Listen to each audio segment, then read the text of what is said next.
When you think of elite performance, what's the first image that pops into your mind?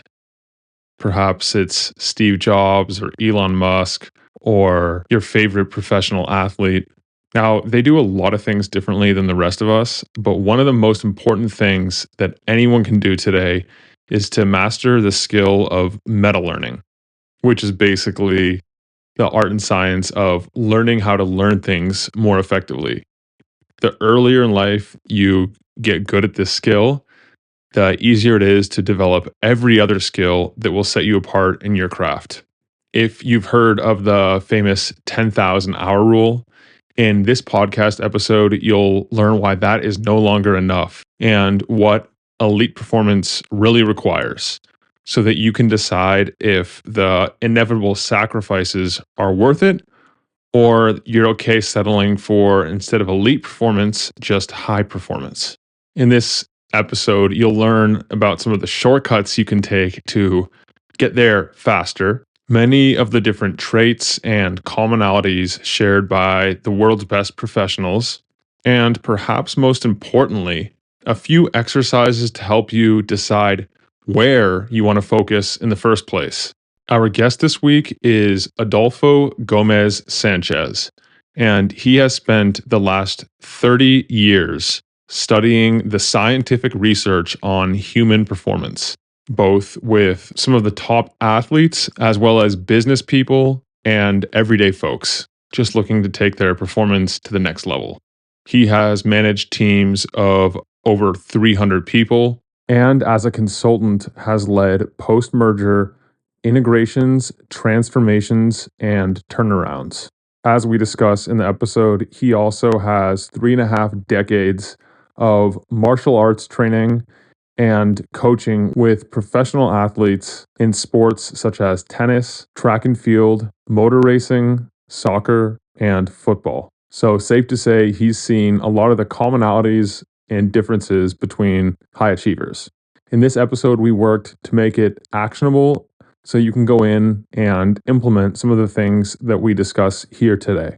If you have any questions, comments, or you want to grab the resources we mentioned, those will be in the show notes at mindbodypeak.com/the number of this episode, which is 161. All right. Without further ado, let's bring him in. Adolfo, welcome to the podcast. Hi, Nick. Thanks for having me. It's a pleasure to be here. You have quite an interesting background, and you've done some consulting with big multinational corporations, billion-dollar corporations, and you've worked with elite performers across all domains. I'm excited to dive into these topics with you today. Cool. Yeah, well, glad to be here and share whatever I can that might be of use. We'll start off today with the unusual non-negotiables you've done for your health, your performance, and your bioharmony. Okay, so one of the keys that I've always done and I teach my clients is, so I work a lot with professional athletes, and I'll always say when you go into the locker room, you hang up your clothes, you hang up everything else too, right?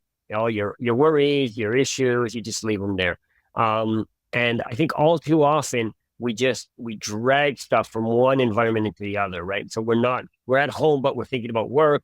We're at work, but we're worried about issues at somewhere else. Right. So I think it's about, focus on one thing and then knowing how to stop and turn over. I think that's really, really good. Also, I find I sleep better. Right. I used to close my eyes and it would be like, remember the old movies when they used to have film, the physical film, right? And it would, film would run out and you just see passing on the screen. That was the sense when I would close my eyes until I learned to then meditate and slow down. So I think that's absolutely one. And I think the other one is just being authentic. Yeah, absolutely. For some background, will you explain who you are, what you do, and some of the people you've worked with so that we have an idea of where we're going in this conversation? Sure. So I guess since I was a kid, I was always obsessed with performance, although I didn't call it that and I didn't know what that was. But even as a kid, I would go out and I used to play American football and I'd go out and I'd take footballs in the summer and I'd spend 2 hours throwing them into a net. Which is kind of weird, I guess, for a kid, but it was all about, what makes humans, how can you be better, right? I was never naturally gifted, but I was really a hard worker. And then I discovered the martial arts. It was about 35 years ago, and it was great because I remember my master saying, "Look," my first teacher, he said, "This is a never-ending journey." And something about that appealed to me, and it still does, right? That sense of no matter how hard you work, you'll get better, but you'll never be at the end. There's something nice about that, right? And I think it's so contrary to what we do in our current world, right? We're worried about the destination, and it's actually that's one of the pitfalls that I find people have. So I was always competitive. I played American football, I played tennis at a pretty high level, and I've been doing martial arts for many years and competed. And then that combined with my academic background. So I did my graduate degree at Yale, and that's kind of where I discovered the science of performance. And I started going down a rabbit hole. And so there was series and there was, science around all this stuff I'd observed that worked. And that's where I started marrying the two worlds. I thought it was really cool. I finished my graduate degree. I ended up starting a company, running it, selling it, and then being CEO of a bigger company, about 300 people. And when I stepped away from that, that was my aha moment. That was in 2002. And I said, the hardest part of this whole journey was people. How do you get the most out of people? I guess the last 30 years, what I've done is work on solving that. Yeah. And with both professional athletes and in the workplace also, in order to excel and to thrive, there's a certain level of baseline competence that's required. And for athletics, it might be very obvious to the professional athletes. But when you look around, you survey the scene, people you've worked with, what are some of the things, the foundational elements that are there consistently between both the athletes and the business people that are successful? The foundational things that might not be as intuitive. Like, for example, most people know at this point that athletes have a different mindset than most. You talk to a lot of the Olympians, you listen to them on interviews, and they mention how they were determined that they were going to succeed despite the odds, yada, yada, yada. But then I'm sure there's a bunch of other factors that you see consistent across groups also. Yeah. And it's funny. I talk about what I call foundational skills, right? And in sports, it's kind of understood in the physical realm, and in corporations, they don't even have it. But so you're going to play a sport. First, you've got to be strong. You got to be fast. You have an endurance, flexibility before you can learn how to hit a baseball or do a ballet or do whatever it is you're going to do. Whereas mentally, people don't understand there are foundational skills too. It's exactly right, right? So one of the big things that trips people up, you were talking about mindset for me, is this belief that there is an end to the journey, right? And that kills people. So let's take the example of the top elite performers, the Kobe Bryants, the Michael Jordans, the Tom Brady's. I don't know, take whoever you want, Andre Agassi, Rafa Nadal. Now, what's common about these people? When they became famous and they were top performers, they got even more intense about improving, right? And that's a distinguishing factor. The lesser athletes don't do that. They get to a certain point and they're good enough, right? And if you go to the corporate world, that's actually very common, right? It's actually even offensive, right? When I meet a CEO usually, and they'll tell me about their challenges, one of the questions I'll ask is, so what's your 3-year plan to be a better CEO? They go, what? And I'm going, because that's the whole, if you think you've arrived, how are you going to transform this organization? How are you going to trickle that down? And so I think that's really important. And so that's a foundational skill. It's a beginner's mindset, right? And that's not a bad thing. It's actually a good thing. And you need to get comfortable being uncomfortable, because if not, you're not going to grow. If not, you're just going to be good at what you know, right? And practice does not make perfect. Practice makes permanent. What I mean by that is you get to a certain level of skill and then you consolidate that level of skill, right? Or you push out of the limits, and there's two different types of training to do that. And so driving is a good example, right? Most people learn to drive, and once you stop bumping into things or running people over, you stop getting better, right? Because there's no need, right? But how much better could you actually get if you consistently worked on that over years?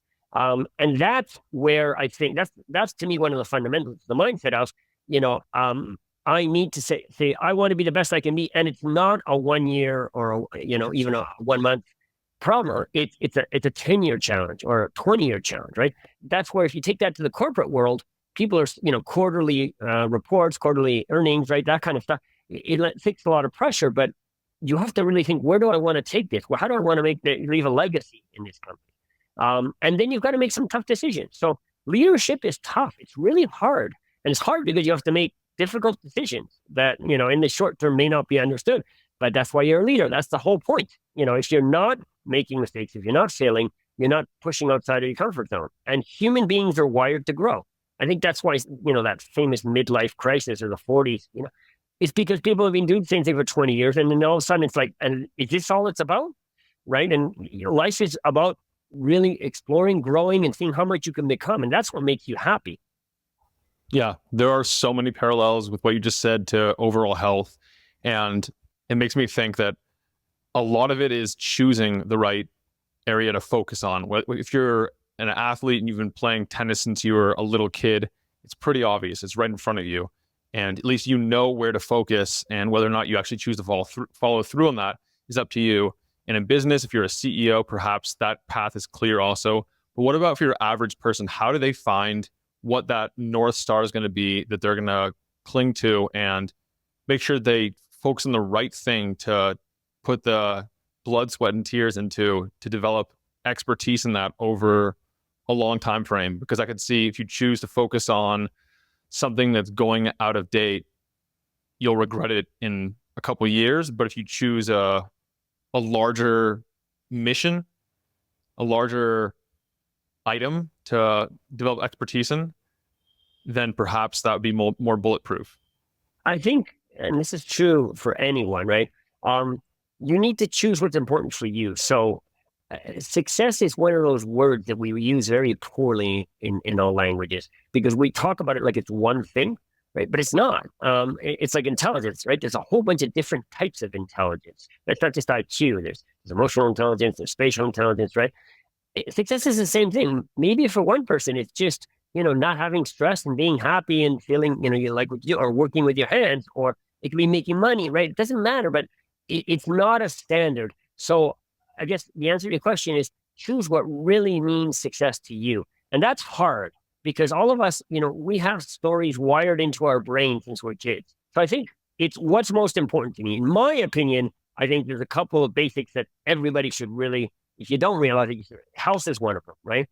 Just health, mobility, all just being able to be functional, right? And we actually, between the garbage we eat, excuse me, but and the lack of activity, we're not meant to live like that, right? And I see people who are 40, which is relatively young, and they're just in like just really bad shape. And the other one is being able to have something that you're fighting for. So one of the things that in my model that I always say is important is you need a map, but you need to say, I want to be this. And then these are all the steps that take me there. And then you're building a masterpiece. And building a masterpiece is, it's a lot of work, but it's exciting with the good and the bad. I mean, Michelangelo, I think it was, who said, if people knew how hard I worked for my mastery, it wouldn't be so impressive. And that's exactly right. Everything seems easy on the outside, but it's that process of spending the hours and and that's where you start. It has to be something that you really love, right? When people talk about work, I say, what would you do if you didn't have to make money, right? And what would you do for free? And what makes you happy is very personal, right? I remember I met a guy a gentleman, he was an older gentleman, and he said to me, he says, people have all these complex requirements to be happy. He says, I find life is much easier. He says, he was like sincerely older. I mean, it was like 70, 80. And he said, I was like a teenager. And he said, look, I got one rule. If I wake up in the morning, that's a good day, right? Because I'm never sure. And I said, that's actually a pretty good way to look at it, right?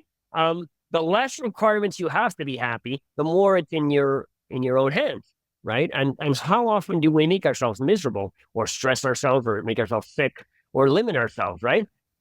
What's the difference between him being satisfied with just waking up and someone like Steve Jobs or Elon Musk or the people who are innovating in the world? They don't just feel satisfied from waking up. They have a vision or something they're working towards that's larger than themselves. And do you think that that's necessary to actually, perhaps not to live a good life, but to reach that next level of performance? Depends on what you value, right? So Steve Jobs is famous for, right before he died, saying that he made a lot of mistakes in his obsessive pursuit of his business vision, right? His health, his family, whatever. Is that worth giving up? some athletes are absolutely obsessive and their entire career training is, they give everything else up. That's not good or bad. It just means, is it worth it for you, right? And I think for most people, it probably isn't. But if you decide that, that's fine. And that satisfaction can be anything. It doesn't have to be creating, SpaceX or whatever. It can be just creating a farm, and creating an environment where people can eat natural food, right? That's to me innovation, and it's a great noble, and that's in the pursuit of something bigger than you, right? And you're teaching, right? So it doesn't have to be big, famous, and you make a lot of money off it. I think that's why I say it's really important. What's important to you? So if I think about actually applying this to my life, when I was a lot younger, I was in my teens, I really wanted to be a bodybuilder.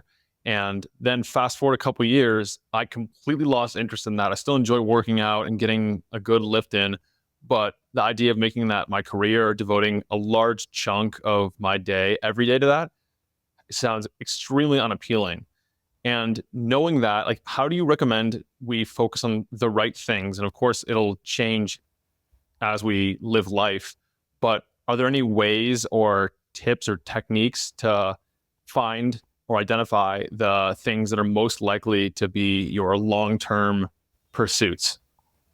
Yeah, well, there's a really simple exercise I do, which I ask people to do, and so I'll say, write the things like take a piece of paper and then put on the headlines things that make you when you're most happy. So being with family, walking in nature, playing tennis, whatever, right? So you put the 4 or 5 or 6 things that you say, when I'm doing these things, I'm generally really feeling happy, right? Then under each of them, you say, why? What is it about that makes you feel happy, right? So you start putting, well, I don't know, I'm free, I'm not pressured, whatever, I'm learning, reading could be one, whatever. And then what you do is you go through the list and you find all the common terms. And what you will find is that there's always 2 or 3 themes that come back, right? And those are the ones that you have to follow. So for me, when I did that, it was around freedom, right? It was, I need to manage my own time and do what I believe.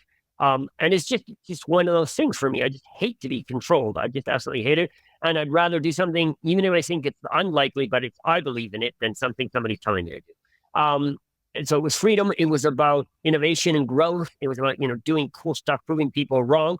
And it was about pushing limits, right? That's just what lights me up. So from there, then you can say, those are your guiding principles. Let's call it your mission, right? Then your strategy may change as life, things happen. But you can always say, I need to find time to do some of those things that fill me, give me these sensations. Because your environment changes too, right? And your priorities change. All of a sudden you become a parent, right? It changes the way you look at things. Yes, absolutely. I was thinking if I'd put my previous desire to be a bodybuilder through that framework, I was thinking that the time component would have a significant effect, because if I had said, okay, how long have I wanted this? Oh, 2 years. Probably not going to hold up as well as something that I've wanted since I was a little kid. 10 years down the line, that's probably a more sure bet.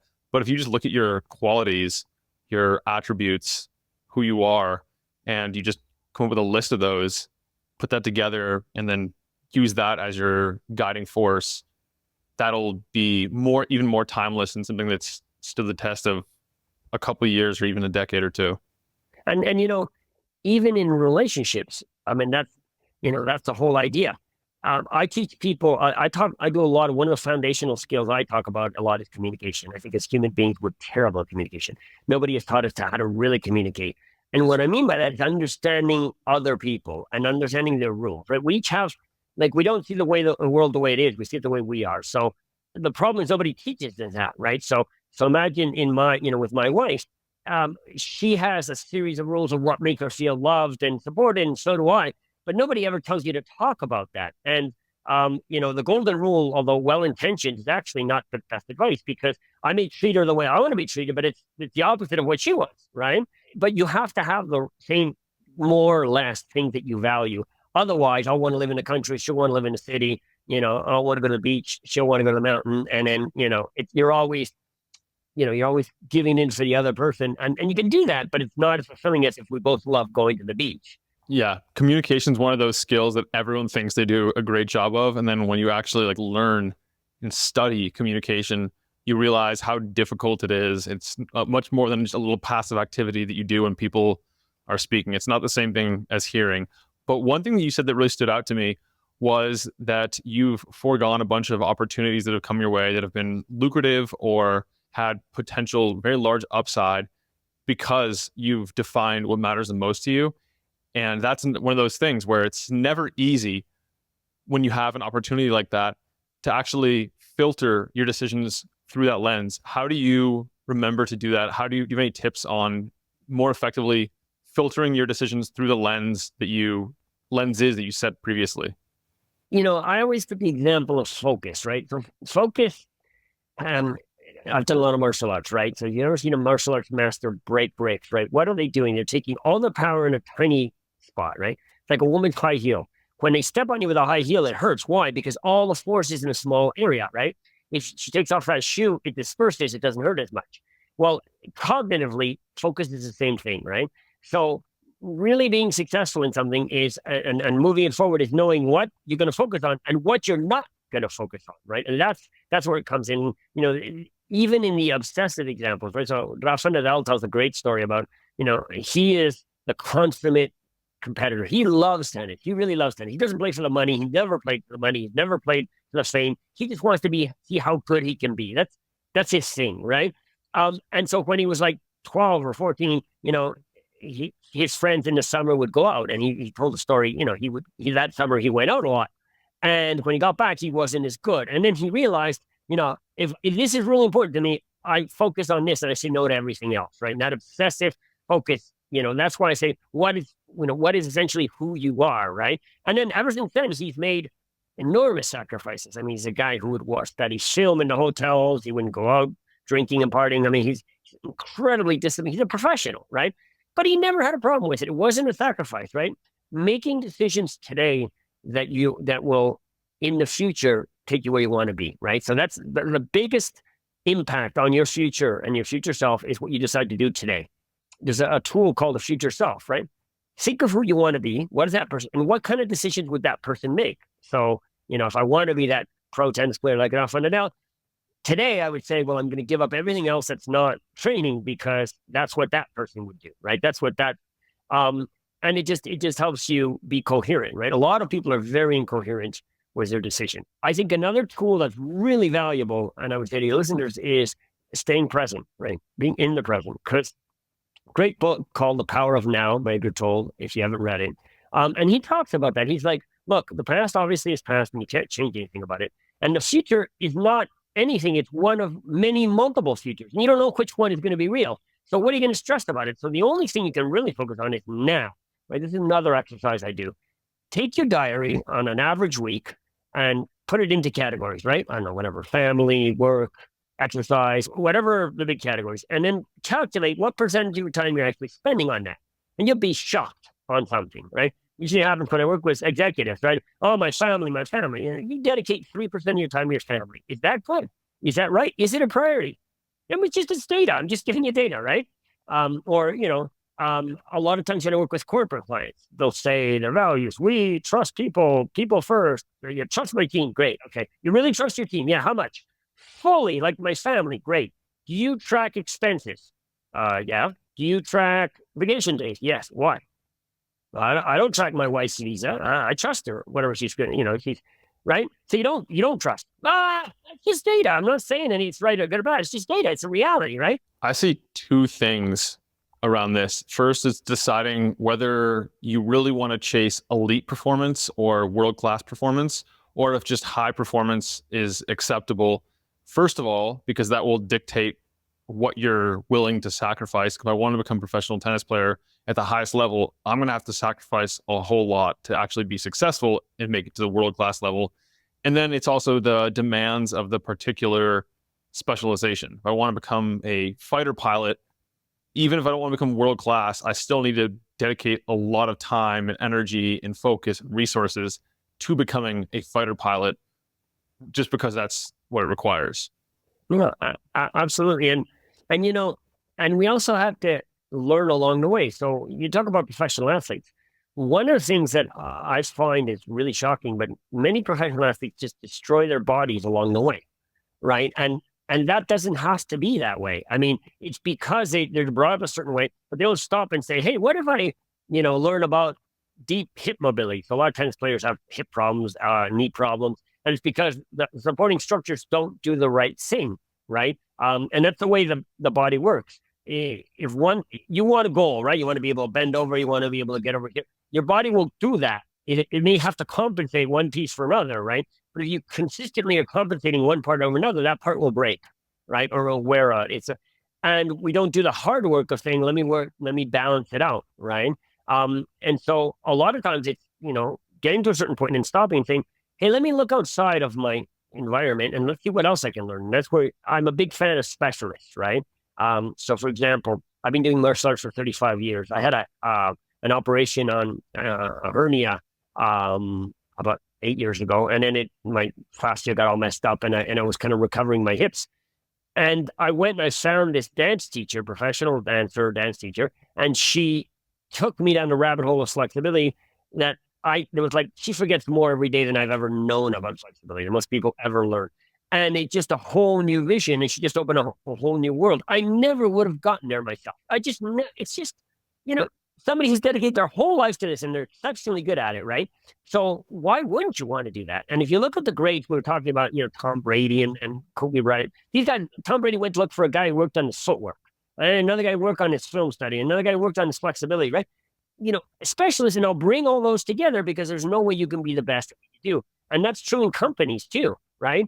Go find somebody who knows what you don't know, right? And don't get offended by that, right? Go out and find it, and that makes you a great performer. And as a human being, it's the same thing. Explore different things, different cultures, right? Go live someplace for a month and figure out and ask them, and maybe you get an insight that, hey, I'd love to live that way, right? Maybe this isn't important. I always say challenge what you know, and I say this in quotation marks, right? Because we knew the world was flat, right? We were sure of that. The world was flat. And we knew women shouldn't vote in certain countries, and we knew apartheid was, there's all these, things that we go, God, that was barbaric. How the hell did we believe that? But at the time, we were sure of that, right? So how many things are you sure of in your life that maybe aren't like that, right? Yeah, and it's easy to look for confirmation, whether it's on social media where the algorithms literally feed you the same beliefs, putting you into an echo chamber, or it's the friends you surround yourself with, or it's family, whatever. But that won't get you anywhere. And as triggering as opposing ideas and viewpoints might be, growth can't happen from confirmation of the same. Growth, in my experience, only happens from challenge, and challenge happens when you learn, entertain a different idea than you'd otherwise learn or encounter. Yeah, and I remember I worked with a lot of physiotherapists because I worked with a lot of professional athletes. And one guy said once to me, he says, if I press on something and it hurts, that's where you need it, right? Because it shouldn't hurt. Things generally shouldn't hurt when they're under pressure, right? And it's kind of the same. When an idea makes you feel uncomfortable or triggers you, that's a sign that something you need to look at and work on, right? And it's the problem with these, very extreme party type views or political or religious views. If people are just, there's like this, I'm going to defend this no matter what. And, I'll a lot of times say, about, whatever conflict, I'm not sure. I want to understand it because there's so much data on both sides, right? And it's not not usually, right or wrong or white or black, right? And I think that's what growth is about, right? It's being open to things. Well, what if I've been doing this wrong, right? Now might hurt, right? What if I actually don't listen like my wife says, right? Or she doesn't say that, thank God, but but what if I am, what if I do cut off people and don't listen, right? And that's hard because we don't want to believe that we do it. But if you're open to that and you say, well, what would happen if I learned to do that? And you would be amazed when you go someplace you don't want to go and you actually do the work. Wow, then a whole new world opens up to you. Yeah, or if you just take an opposing viewpoint and you steelman it and you say, assuming this is true, how does this make sense? Oftentimes, by the time you've worked all the way through it, I'm sometimes shocked just how logical, the complete opposite of what I believed and wanted to believe, how much it makes sense. Yeah, and that's where tricks I teach people in innovation, right? So we'll get people together, and you're limited by these paradigms of what you believe is possible. And so I'll ask people, what would need to be true, even if it's insane, but what would need to be true for this to happen? And then people will start generating stuff. And then all of a sudden you'll see it's not that insane and it's not that impossible. And that's where, because, like I said before, the brain has an answer. It thinks it knows what's there. And then that's it. It stops looking, right? And maybe you can, right? People will, flexibility is one of those great things. People will always say, no, it's my hip structure. I can't do it. That's actually scientifically there's like a 1% people who actually have a physical impediment, right? It's all around these structures. It's about being able to relax. It's about knowing what you're doing, et cetera, et cetera, et cetera.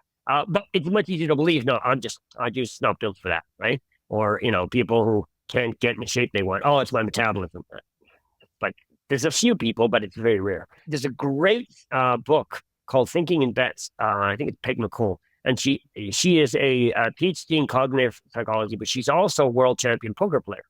And what she's found from those two professions is that when things go well, people drastically overestimate their value or their merit in that good outcome. And when things go wrong, they generally very much overestimate the external exogenous conditions and don't take responsibility for what they could have done.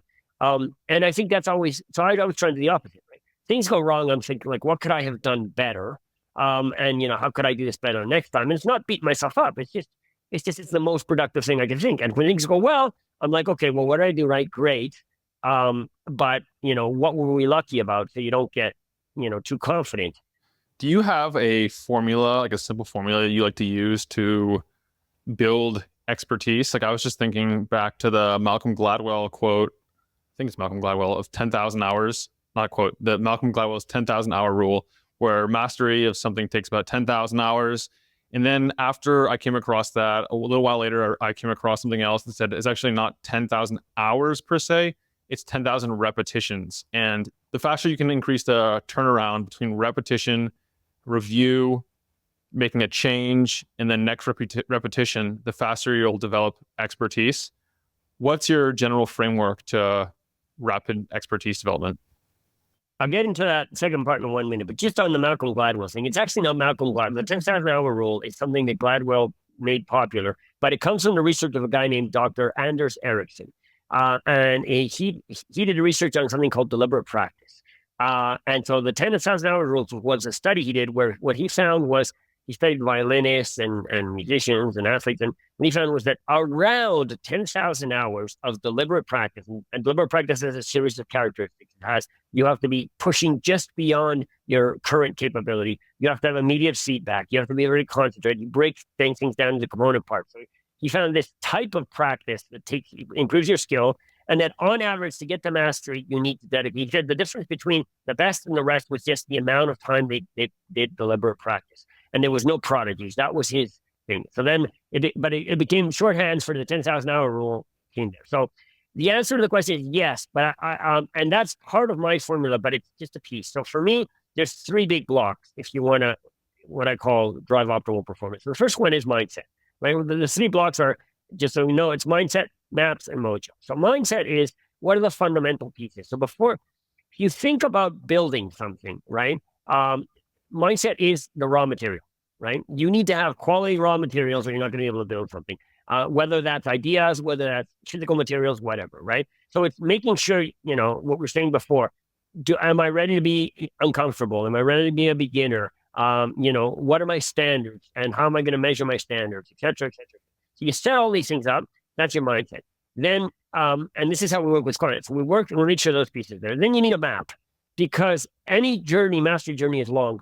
And you need to understand the sequential pieces, right? If you want to do ballet, there's a series of fundamentals. You have to have flexibility, you have to have strength before you can do a series of moves. Otherwise, it's backwards. And if you skip those steps, you're going to have sort of faulty, you build without a solid foundation. So you need to have a map. And that's also important because when you're 1 year down the road and you're not where you want to be, right? Obviously, you're ending.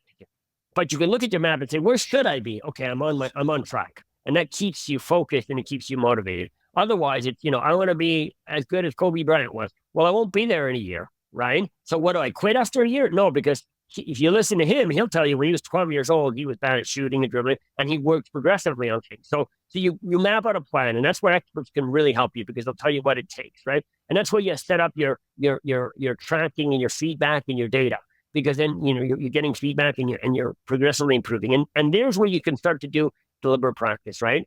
It's you program this so that, because there's two types of practice.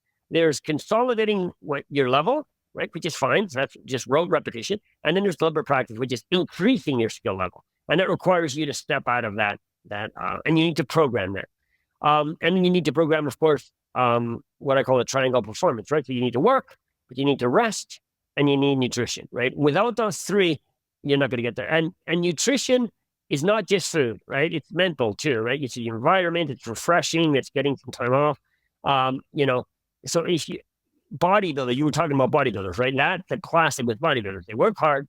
Growth occurs when they're resting, right? Homeostasis occurs, and the muscle growth actually occurs during rest, not during work. You have to feed those muscles, otherwise they won't grow. And you have to give them enough rest so that then you repair them and you can do the whole cycle again, right? Well, cognitively, it's the same thing, right? You need to learn, you need to push yourself out, you need to give yourself time to rest and consolidate those skills. And then you have to have an environment where you can refresh and it's supportive, right? If you're in a toxic environment, that doesn't work.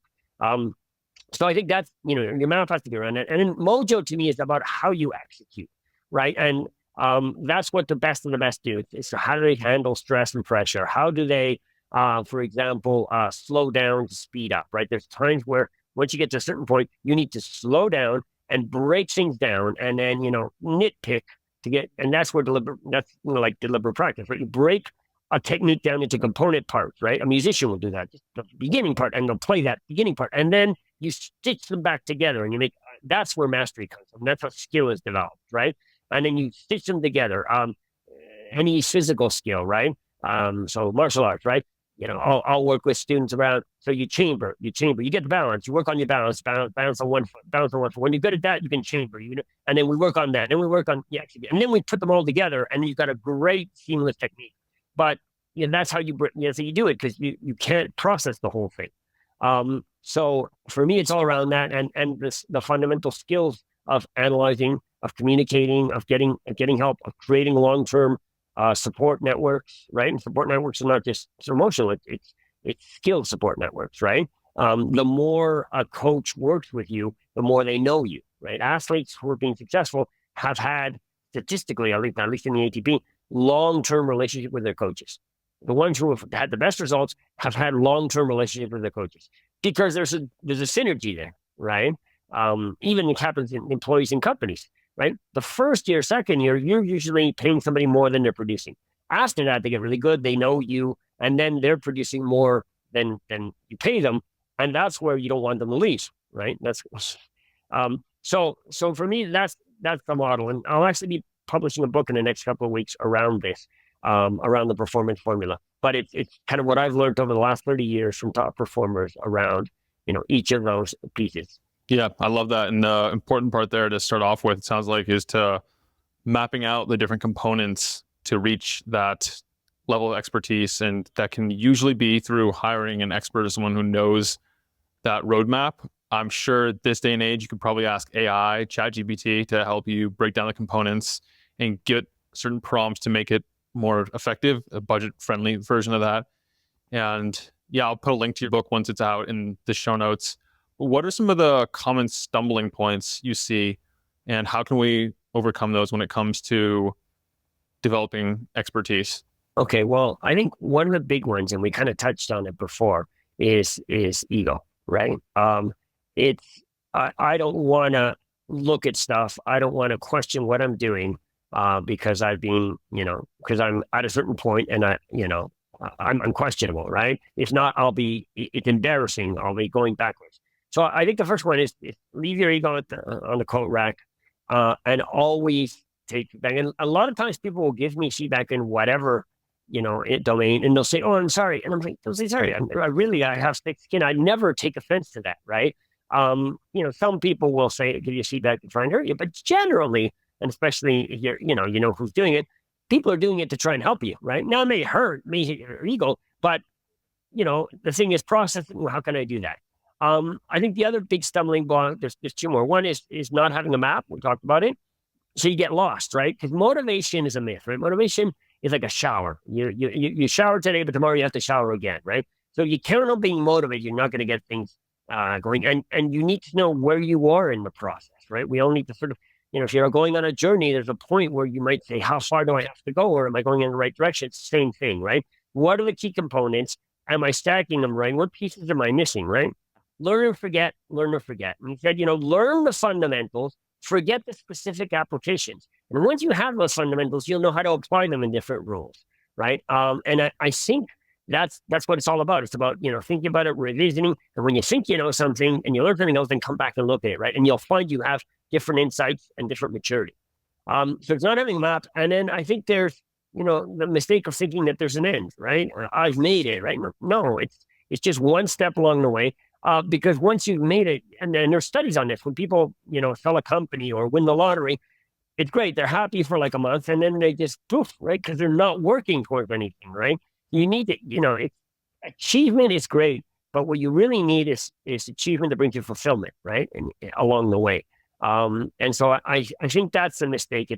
If it's empty, you just kind of lose it, right? Whereas if you're working for something that you really care about, whether that's world peace and something that a lot of people can get around, or it's just, getting and become, setting the world record as a gymnast or whatever, but it's something you really care about, you will then find the energy to do that. So make sure you've got a really strong why, as Simon Sinek would say. Yeah. And Adolfo, what's your process around collecting data throughout all this? You mentioned several times that it's important to you, but how does it actually look? I think there's different sources of data. So one of them is you can track. So you can have videos. You can take your diary and look at what you actually spend your time on. You can do a spreadsheet, right? You can, if you're, are you doing diet, the calories, right? So you can find different ways to have things that you can look at and then evaluate yourself. And then there's a second source of data, which I think should never be underestimated, which is fresh eyes of mentors and coaches, right? Because it gives you a whole new level of awareness. There's a wonderful TED Talk, and he said he was a heart surgeon, had a really successful practice, but was flatlining, wasn't getting better. So he went to his medical school and asked his former teacher to come and watch him in the OR. A teacher came in, watched the intervention. The guy tells the story. He says, after that first case, I thought, I was pretty good. So I was learning my teacher. I said, it was good, eh? And the guy had like 3 pages of notes, right? And he says, no. He says, look, stuff like your elbow goes up so you lose control. The light wasn't on the wound all the time. And he says, it was a whole other level of awareness that you can never have yourself. And I believe that, right? People see you, and somebody, especially who's an expert, you don't see yourself, and they will be able to tell you and then point that stuff out, because we compensate. We are master compensators, right? I want to get to an objective. I'm a surgeon. I want to get the surgery done, right? So I will find ways of getting over my weak spots and I'll compensate, right? The problem is you stack those and you become less efficient, right? Just like the athlete who stresses his hamstring because his hip doesn't work right, and eventually that breaks, right? And could you be more powerful if both pieces worked? Of course you could. So I think that's the other source of feedback, is getting mentors. Now that doesn't have to be, you pay somebody full time and they're with you day and night. But you do have check-in points, right? So you can, design something, because there's a lot of online options now, right? You can get somebody to do a program for you if you want a wait list, right? And then you come back and check in every 4 weeks. What's happening to it, and that's pretty economical. But you've got somebody who's saying, well, does this happen? Does that? Try this. And they'll give you guidance, and they'll give you, and you just don't see yourself. Or sometimes, get on a Zoom call. My dance teacher on a Zoom call can see things I can't even believe she can see, right? No, you're moving your ribs, not just your hip. I'm like, how the hell can you see that? Right.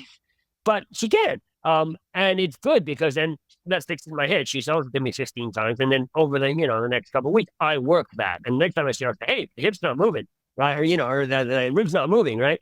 But I wouldn't even been aware of that, because I don't even know I'm supposed to look for that. So the other source of data is mentors that give you, or teachers or coaches or whatever, that can give you, or experts, and give you an insight into, those component pieces of whatever you're trying to do. So if you're looking for it, you can find stuff, and you can even be your own coach. Yeah, those are powerful. And I found that having someone there is such a helpful tool, and you want to schedule it often enough that you're not hyper compensating for any mistakes. Like, say your hip isn't is a little bit out of alignment. So you really focus hard on that.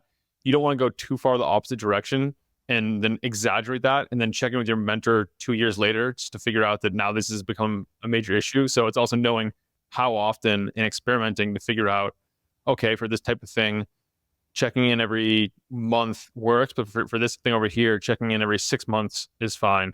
And yeah, the self-correction with video, recording your own video and comparing to what it's supposed to look like online can be a good, like, cheap or free alternative also. And that frequency issue, just on what you said, will change over time. So, the first time you're learning to play tennis, right, especially as an adult, you need somebody there all the time to say, no, finish your stroke, because people then, finish up here, they don't finish over the shoulder, right? Once you've gotten past a certain point, then it's fine tuning, right? So you'll finish some of that, and they'll say, no, wait. When you've got this, make sure your racket head drops. Then you can go away. You need to get to a certain level, and then you can work on it by yourself. And so that need to check in will be less frequent, and you need to know where you are on that too. That reminds me also that it's probably the most helpful to have a coach or mentor or someone checking in with you often in the beginning, because once you start building like muscle memory and you get into certain patterns and you strengthen them over and over again, a small mistake in the very beginning can lead to totally disastrous results way down the line if you don't get any feedback early on. Yeah, and it's what we were saying before. Practice makes permanent. No, it doesn't make perfect, right? So it consolidates what you're used to doing. Now, whether that's good or bad, it doesn't differentiate, right? Practice is like, this is what you do.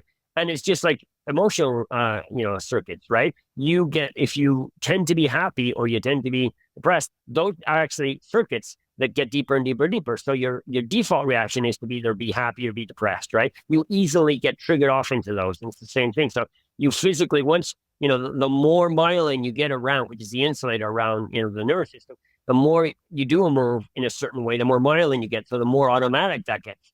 And then it's really hard to, stop it because it becomes subconscious, right? You're actually doing it. And then you have to break. That's where you slow down, break it down, and, undo it and fix it. It's kind of like, if you've ever gone to a physiotherapist, there's a technique called Syriax, and it comes from a guy named Syriax.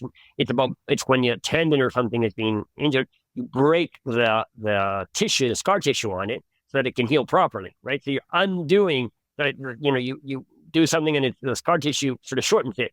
So then you've got to, you got to break that so that it can heal properly. It's the same thing, right? You got to undo that habit. There's a lot more work than if you just kind of get it right from the beginning. Adolfo, do you have any tips on choosing the right expert? Because I, for example, once hired someone that was very expensive, and I was like, oh, what a waste of money. And then they came in and they helped me make one little tweak, and it more than paid for itself within a few minutes. And then it only got better over time also. So there's the obvious cost. And then there's also the inability to just look at someone and notice that, okay, just because they're doing this well themselves doesn't necessarily mean they can teach it or help me mirror that. So how do you choose people? I would look for somebody who not only knows how to do it or perform, but knows how to break it down for you. And they understand the learning journey, because they will be able to identify the traps you're going to fall into and have a whole bunch of techniques and tools to get you over those, because they've dealt with that with other people, right? How do we get over this? How do we solve this problem? Try this, right? This sometimes works. I noticed that with my dance teacher. She'll go, try this. Well, how about this? Because people are different and react differently. But if you were a world number one at whatever, right, you can do it, but maybe you don't even know how to break it down because you just, ingrained it so well. So I always look for, it's a different story. And of course, if they were world number one and then they've been teaching for 10 years, that's also fantastic. But find somebody who's helped people go through that journey, because that's the most important thing you want. You want somebody who will teach you how to adapt it for you. And if you calculate the time cost of doing it the wrong way, and especially the compounding effect of doing it the wrong way over many, many sessions can have, it might actually be more time expensive to try and do it yourself without an expert anyway. Well, Adolfo, this has been fascinating. There is so much more to cover here than I could have realized. We'll start to bring this one home. If people want to connect with you, to pick up your book, what is the name of your book? When is it going to be released? And how can they get a hold of you? The book is called The Optimal Performance Formula by me, Adolfo Sanchez. it'll go out on, we'll get it listed on Amazon probably in July, but I think they've got a 60-day pre-sale thing. So it'll go on pre-sale in about 60 days. And then it'll also be available on BookBaby.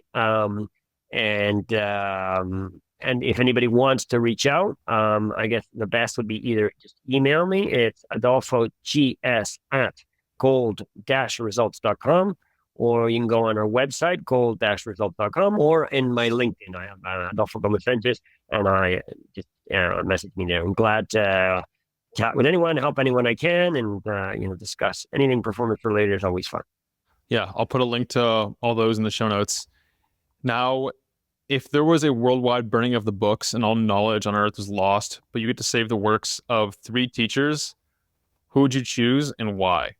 I'm going to kind of cheat on the first answer. So I would say the Stoics. So not, or, say Marco Aurelius or one of these, but the Stoics, because I think that's, one of the fundamentals about a lot of the stuff we use now in performance. So I think the Stoics are really important. There's an amazing book called Viktor Frankl. Man's Search for Meaning? Book. That's right, Man's Search for Meaning. Thank you. I just think that's a book everybody should read because it's all around, you have the power. The last of the human freedoms is the freedom to choose how you react to things, right? I think that's just, I'd say there's a great book by Bill Walsh, who was the ex-coach of the San Francisco 49ers. And he went on to be a management professor at Stanford University. And it's called The Score Takes Care of Itself. And I think that's his philosophy, right? You do the basics, you do the fundamental, you do the hard work, you make sure you hold yourself to a higher standard, and then the score just kind of takes care of itself. And I think that's a great philosophy for life. I mean, it doesn't have to be a sports team or a company. Just do that yourself. If you're honest, if you're hardworking, you always do a little more. You always things just kind of happen, right? People are, you find things come back to you. So do the fundamentals, and the score takes care of itself. I think it's a great book. I love it. What is one thing that you're currently interested in or researching? I think it's really interesting how we can get people engaged in the world, right? So in companies, so the statistics are 60 or 70% of employees are disengaged, which is amazing, right? So how do you get people, and even athletes they get well paid, but they suffer, right? So how do you get people engaged and make their life's journey, be that a job, be that a sports career, something that's fulfilling and pleasant and joyful, right? It's almost like an either or, right? You're either successful or you're happy, right? So for me, it's how do we, drive performance in a way that, like I said, it's not just achievement, but it's also fulfilling. That's probably what most fascinates me right now. Finally, what is the overall takeaway? If people only listen to this section of the podcast, what do you want them to leave this conversation with? Much more than you probably believe. You can shape your life, and you can choose where you go, what you could do. And, I have a motto, which is impossible just means nobody's done it yet. Right. And I honestly believe that in probably 99% of things in the whole life, what was thought impossible was just people hadn't figured out how to do it. So I would say never give up, and don't ever discount anything just because smaller minds believe you can't do it. Right.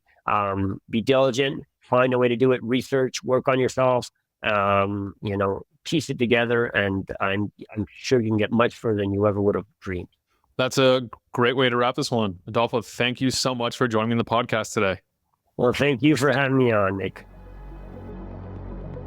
I hope that this has been helpful for you. If you enjoyed it, subscribe and hit the thumbs up. I love knowing who's in the 1% committed to reaching their full potential. Comment 1% below so that I know who you are. For all the resources and links, meet me on my website at mindbodypeak.com. I appreciate you and look forward to connecting with you. As a reminder, the information depicted in this video is for information purposes only. Please consult your primary healthcare professional before making any lifestyle changes.